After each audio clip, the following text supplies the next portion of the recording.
Hello, listeners, and welcome back to Burn Your Draft, the podcast exploring the Reed College senior thesis process. I'm Ace Lackey, your podcast producer. In today's episode, Avis Correa interviews Liz Organ on a very personal anthropology thesis that takes her back to the very beginning.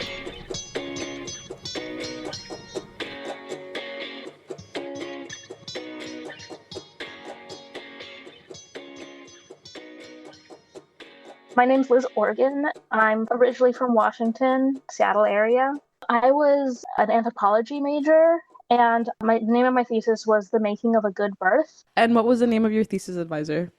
Anon Vaidya. Your thesis name, again, I think that sounds really interesting. Could you tell us a little bit more about what it's about? Yeah, so for my thesis, I interviewed several women about their birthing experience, and then kind of wrote a thesis around the idea of like what counts as a good birth. Through my research and stuff, I found that a lot of society's idea of a good birth, doctors' idea of a good birth, tends to center around the baby. You hear like, oh, as long as the baby's healthy, as long as the baby's, alive. But what ends up happening is a lot of women end up traumatized from their birthing experience.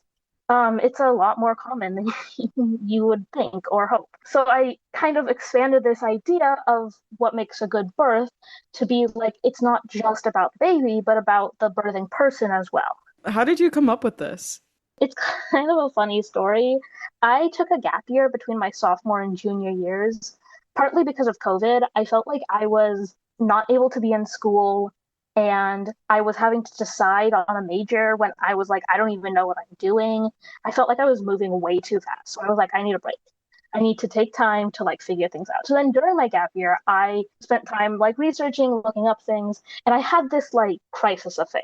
I was like, even if I go into like, I'm getting my master's in museum studies this fall, little off topic, but I was like, that's not a well-paying job. It's well known. I'm going to end up like on the streets. This is like my panicked brain going on, right? Yeah.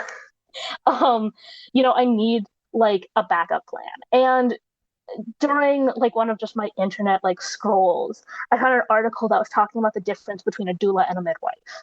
And I was like, that's interesting. I look it up. A midwife is someone who like is a nurse. So someone who has a background in nursing and a focus in helping people give birth. A doula is like a non-medical birth helper. The focus for them is almost always on the mother. They're there to help the birthing person make decisions, help them, give them the information, like when something comes up, help like stand up for their choices. And the more I did research about that, the more I realized, one, that might be something for me. It ended up not being, but it was like, okay, I've got my backup plan. But also realizing how common it is for the birthing person to be ignored, not listened to during the birthing process. It's incredibly common. And there's a lot of research that's been done over the years showing, well, it's best to do this and that and this other thing that doctors kind of ignore because it makes things slightly harder for them. You mentioned research and stats. I'm curious to know if that was exclusively for the United States or if you also took into consideration like other countries. Yeah, most of my research had to do with the United States because the United States has a pretty unique birthing culture, partly due with like how the like medical facilities and stuff like that. But like we see slightly similar birthing cultures in the UK. Other places, such as like the Netherlands, has really high rates of like doulas and midwives versus a hospital birth. They also have a significantly lower maternal and infant mortality rates than the US. Those kind of statistics. And then there's like so many different birthing cultures all over the world for different reasons. My thesis focused on the US though, because I was focusing around these interviews were people who I knew who were from the US. If I had years, I would expand it into like, I would want to interview people from all over, all different walks of life and stuff. Could you maybe give us a definition or a description of what birthing culture in the States is like? It's everything is slightly more complicated and like takes a little longer to explain than you'd think. I'll try to like not spend an hour talking about it. So part of it has to do, unfortunately enough, with the US's relationship, the medical industry specifically's relationship with enslaved people and immigrants. In that pre-Civil War, a lot of people, a lot of the medical students learned on enslaved people in the South. In the North, it was usually immigrants. But when it came to birthing, a lot of enslaved people had the help of what were known as granny midwives, which were free or enslaved Black women who helped, the birthing process. They had all the like medicinal herbal knowledge that they could at the time to help things. Post Civil War, they no longer had that option. And the midwives were still helping the now freed Black people. So then the American Medical Association went on a rampage against midwives, where they were constantly talking about how they're dangerous, how you don't want one, which, like, yes, at the time, midwives were, the infant and maternal mortality rates were really high, but it was actually higher in hospitals at the time. Partly because they didn't wash their hands until like the late 1800s, early 1900s. So a lot of people would rather give birth at home than in these hospitals, which a lot of the wealthy people were able to, but poorer people and immigrants and such like that didn't always have the choice. So there was a lot of media campaigns, advertisements talking about how terrible midwives are. There were they would pay police ambulance. They didn't really have ambulance at the time. It was mostly the police to take the laboring women to their hospital for free. So you could give birth at home or have a free ride to the hospital, which supposedly you've been told is better. And this eradicated midwives. There, you see this from hundreds of midwives to tens. Then you see with the Industrial Revolution into like the 1920s and like post World War II, you see the buildup of hospital births. You see how common it is to have hospital births. By 1955, like 99% of people were giving birth in a hospital versus in like the 30s, it was 75%. And in the like early 1900s, I want to say it was like 25, 30%. My numbers might be off for that. I should like go back to my notes, but yeah. So then in the like 60s, I want to say 70s, we start to see a turn towards what people call natural births or just unmedicated births. The Lamaze techniques, which was all about the breathing. If you've ever seen like movie or media or something where they talk about the like kind of breathing, that's where that comes from. That's the Lamaze breathing techniques. And like we start to see this in the 80s with the popularization of the epidural and the push towards like working women and stuff like that, more women in the workforce. We start to see a move away from the natural birth. And in today's day and age, there are people on both sides saying, you've got to have a natural birth. It's better for the baby. And people being like, you should have a medicated birth. It's better for the baby. And my thesis definitely was like, hey, maybe it's dependent on the individual giving birth. But the way the US like kind of has that is the hospital birth is the most common. I interviewed 8 people. I think it ended up coming out to like 13 births between them, or 14.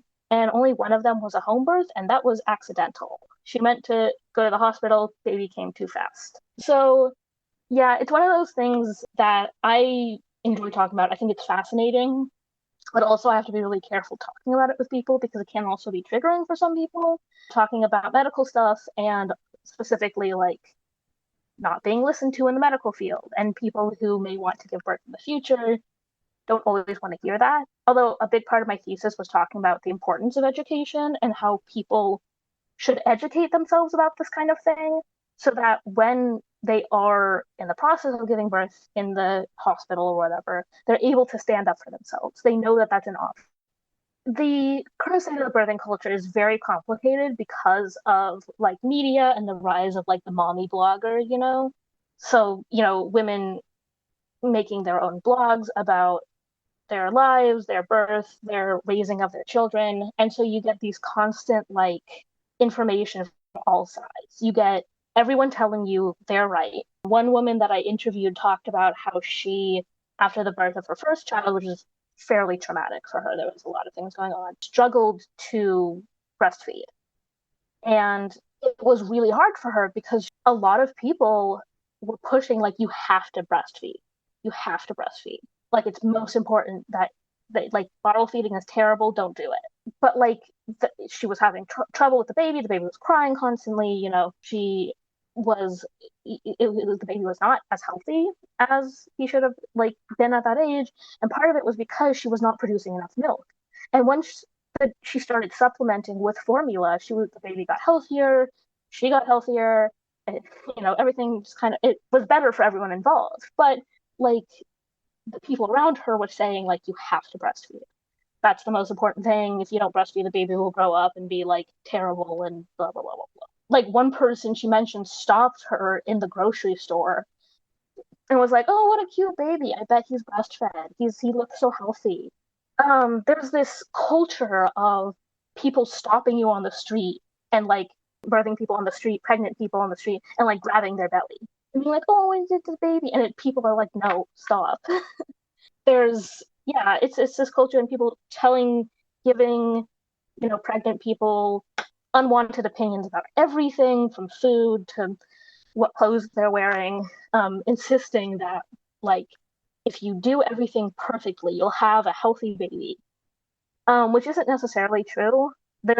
You can do everything what you're supposed to do, and sometimes the body just does not work the way it's supposed to, or sometimes you don't do anything you're supposed to, and the baby turns out fine. Like, I'm thinking about the people. Sometimes you hear these stories. I don't know how true it is because I haven't done that research about people like being pregnant and then not knowing until they're like about to give birth, and they're like, when did that happen? And so like they're not doing anything healthy. Maybe they're still drinking during pregnancy and like doing all this stuff, and then they have a perfectly healthy baby. Like, there are risks. There are things you can do to minimize the risks, but you'll never get rid of them. But there's this idea that somehow you can't. And you see that with the doctors as well, that they have this. One person I researched, Robbie Davis Floyd, who's like the leading researcher in birth anthropology, talks about the rituals of care and how in the hospital there are these like rituals, and you think of often rituals to do with like a home birth and like someone putting like crystals around you or something like that. But in the hospital, you'll see these rituals as well. The woman comes in, she gets checked, they see how far along she is. She gets pitocin, which helps to increase the contractions, that increases the speed at which the baby starts coming, but comes too fast, so they give her an epidural. That slows it down, so they give her a little bit more pitocin. Eventually, it probably results in a C-section, really common. If she has an epidural, she has to be on her back. I say she, but I also want to be clear that like this happens to people of all genders, birthing people of all genders. Has to be on their back, which is not a great position to give birth in because you're working against gravity. That you know the only pain relief available is an epidural, where realistically there are other options. There's not as researched, some of them, but there are other options. One person that I read about had used like oxygen to help energize and use as pain relief, that helped the chemicals and stuff. I don't know the science behind that. I'm an anthropology major, not a biology major, for a reason. Well, I have a question because it really does seem like you have so much compassion, and it really does sound like you have passion for medicine, and you have all this knowledge on the history of medicine. Why did you choose anthro and not a pre-med track? Originally, I was looking between anthropology and history, and I chose anthropology because I didn't want to have to take another Hume class, to be honest. But the reason I was going between those two, at the time, I wanted to go into museum studies, which is what I'm doing now. I'm also really bad at science. I almost failed intro to biology. Pre-med is just not like that kind of thing is not something that I'm good at and not necessarily something that I'm passionate about is the science side of things. I'm much more interested in the people side of things. And that's part of why I'm passionate about it is because like it's to me it's about the people. It's I want birthing people of the future to be able to educate themselves, to like have those resources and be able to stand up for themselves and get the birthing care that they want. A lot of the stories I have, like one person I interviewed, her first birth ended up going not the way she wanted. She didn't want like to be induced. She didn't want an epidural. She didn't want to have a C-section, but the doctor said she needed to be induced. Now, research has shown that inducing is kind of a mixed bag. Sometimes it can, because if the baby stays in there for too long, it can lead to increased risks. But we don't know if the staying in there leads to risks or if the baby's in there because of like that kind of thing. But also, inducing can often also lead to risks. The an epidural people when the birthing person gets an epidural, it increases the chance of a C-section by like a third. And that's fine if that's what people want, but they should be informed of that risk ahead of time so that they're able to make the informed choice. So she was told she had to be induced, and so she did that, which led to an epidural, which led to a C-section. So the second time, her second birth, she had a doula with her, someone who's able to like stand up for her. When she enters the hospital, she wants to wear her own clothes. She had a shirt that was specifically decorated by the people at her baby shower. So it meant something to her. It was like important to her. And a skirt. So not like she's not wearing like tight pants or anything, right? And the nurse refused. She got mad about it. She was like, no, you have to wear the hospital gown. There's not science behind that. There's not necessarily science behind like, oh, it has to be, you have to be wearing like sterile clothing or something like that's not necessary. Luckily, the doula was there. She was able to get another nurse who was more willing to let them, kind of do their own thing. And so she was able to wear the clothes she wanted. But if she didn't have the doula there, if she hadn't known to stand up for herself, people are taught to kind of just go along with the doctor, with the nurse. But I think it's important to question them and say, hey, you gotta, are you sure that's the best thing for me? Or is it the easiest thing for you? I didn't really answer your question. Answer your question is I'm not good at science. I think you did answer, and you're interested more on like people. You're compassionate for people, not more the science side.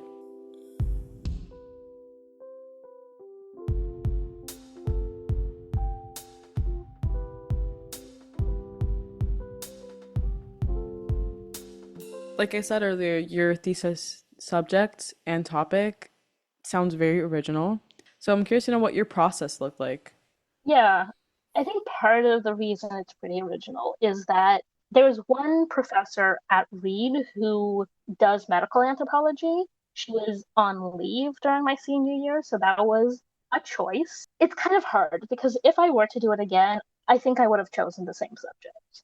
Like, I would have still gone with this because I feel passionate about it. I find it fascinating. I loved getting to interview people. But there was also some things that I struggled with that I think other people who had an advisor who specialized in what they were talking about might have not struggled with. Having an advisor who would be able to say, like, read this book, read like these 3 chapters would have been helpful than me being like, I think this book looks good.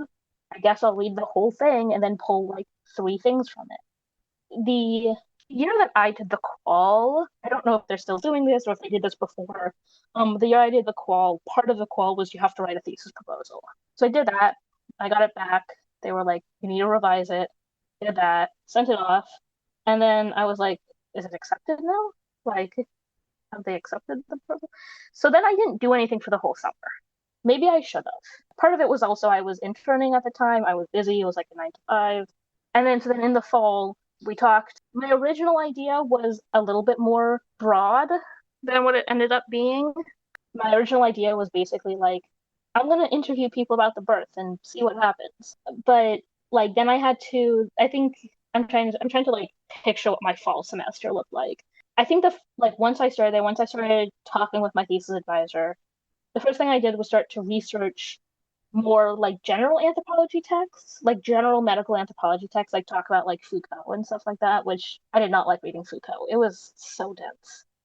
But I do think it was interesting because you kind of get the idea of like the history of how we got to this place. Anyways, then I had to go to the IRB, the Institutional Review Board, and submit a form to be like, hey, I'm going to interview people. I promise not to be mean to them. Part of the problem, I think, is that the IRB is really for psych students. So some of the stuff I had to like fill out, it was like, I'm not here to like poke around in people's brain. Part of my thesis was, what do people tell me? I'm not here to like get the truth of like the true birthing experience. I'm here to find out like, what do people remember? What do they want to tell me?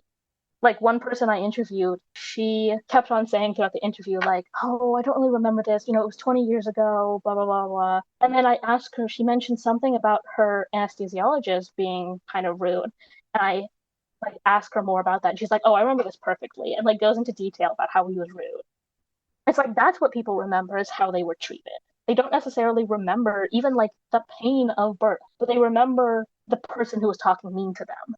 So then the IRB, I kind of had some problems with it, but I ended up sending them stuff. They sent it back and they were like, you need to include something about the ages. You need to include in your oral consent form, like asking them if they're 18 or older. And I'm like, okay, because if you interview people who are under 18, then it's like a whole nother thing, which like I understand it, but at the same time, I did have to look my grandmother in the eye and ask her if she's over 18.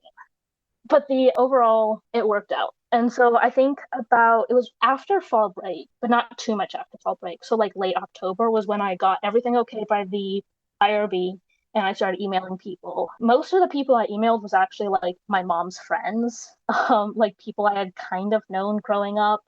They'd come over for like her book club. And so I was emailing them and being like, hey, do you want to be interviewed?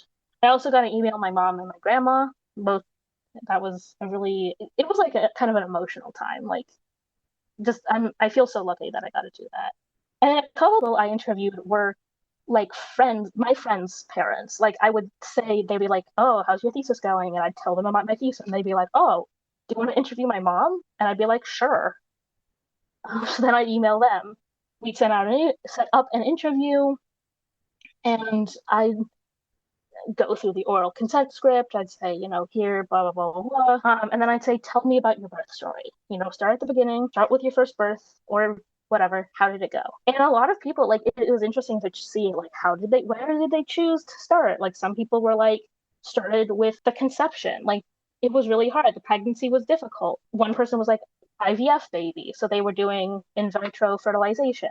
Little test tube baby. No. And some people started with like, I started having contractions on this day. And then I would just like listen to their stories. And I loved hearing, all about it. Cause like I said, that's just what I love about anthropology in general is people's stories and then afterwards I would ask them a couple questions about like usually the people involved, like who was your doctor, did you choose the doctor or was it just like whoever showed up, did you feel like they were listening to you, during the like prenatal and postnatal appointments, did you ever feel rushed, that kind of thing, and just kind of like getting this idea. But usually a lot of the questions were answered during the initial like story.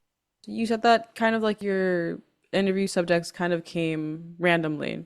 I'm curious to know like what they look like because I'm guessing that ethnicity and race, these are all elements that might impact the child birthing experience.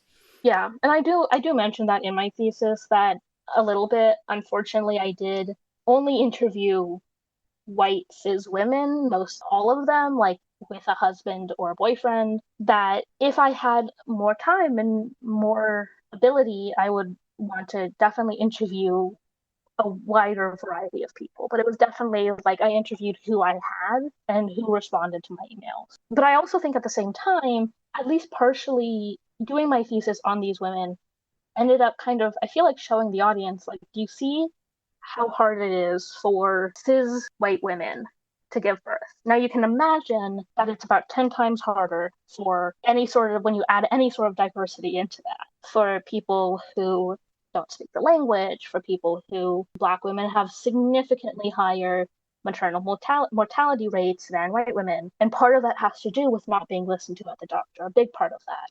Trans men who give birth, non-binary people will find that they're also not respected or listened to during the birthing process. It is my desire to continue my thesis, maybe just sometime in the vague future, who knows.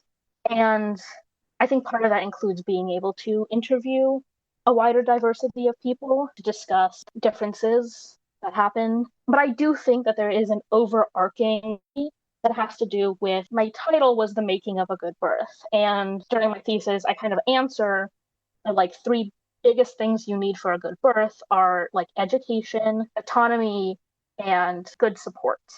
And those three things are true regardless of the person. There are some cultures out there, not in the US. There are some cultures out there that have that the birthing person gives birth by themselves. It's like a whole thing. But there's a reason why that's very rare. And part of that is because you need the support. I do think that it's important that those people's cultures are respected. I think that like in those scenarios, maybe they don't need the support as much, although they definitely need postnatal support more so, you know. But yeah, that we kind of see those things throughout people in general. Were you satisfied with the outcome of your thesis? I don't know, not really, but I don't know if I ever could be. Like I said, like I feel like I could have done so much more with it if I had more time. Part of it was I kind of wish that I interviewed people over the summer, but I wasn't aware that that was an option. I didn't know that, like, even how to do that. I would have had to do all the IRB stuff like my junior year. The thing was, is I interviewed all of the people I interviewed over pretty much all over winter break. So I did like this research fall semester. I interviewed people and then realized that I needed to do all of this other research. The interviews helped focus my research. So I feel like if I had done the interviews earlier, I would have been able to focus my research better. But I think like with how it happened, then like yeah, I am pretty satisfied with how it turned out.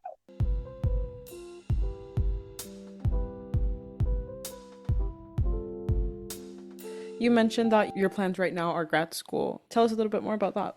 Over winter break, I had two things I was doing: interviewing people and applying to grad schools. I got into UW's Museum Studies program. University of Washington's, well, they call it museology. They are the only college that does that, and they're thinking about changing it. So I say museum studies. And what is it? What is museum studies? The museum studies is how to work in a museum. There's tons of different focuses. Some people work in like administration. Some people work in like curatorship, like creation of exhibits. My specialization, like what I want to go into, is preservation and management of collections. So I want to work with the objects. A lot of museums, like what you see is 10% of what they have.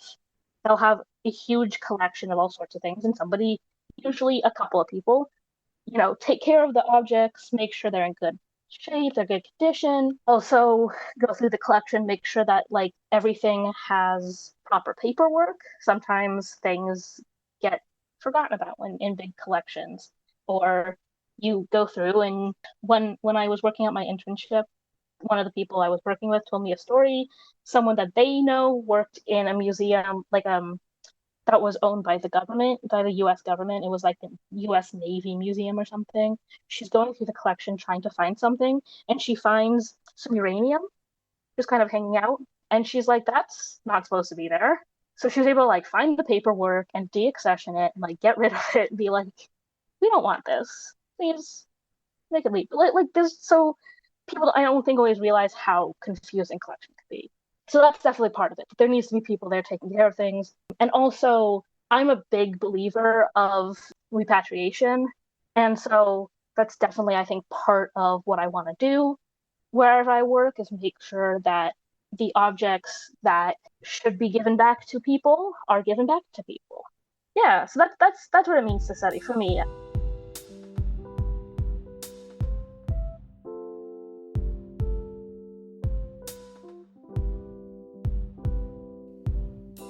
Is there anyone you want to thank or acknowledge for helping you with the process? The acknowledgement page in my thesis is a page long, and I wrote it at like 2 a.m. It was like the last thing I did, but it's actually not half bad. Mostly during it, I like thanked my friends who helped me. I thanked my girlfriend who helped me edit things. I thanked all of the people who I interviewed that, they definitely were one of the biggest, obviously I couldn't do it without them. And then at the end, I thanked especially my mom and my grandma, who I was able to both interview, quite literally would not be here today without them. And yeah, that's really, I mean, like for people at Reed, I had some amazing professors. Yeah, that's just what I was thinking. Like I said, especially my mom and grandma, just getting to interview them was really special for me because I have a good relationship with my family. So getting to hear like their stories was really meaningful. Thank you for getting on the pod and for taking the time for this interview. And I think, yeah, that's it. Yeah, thank you for interviewing me. I love talking about myself. So I was excited to do it.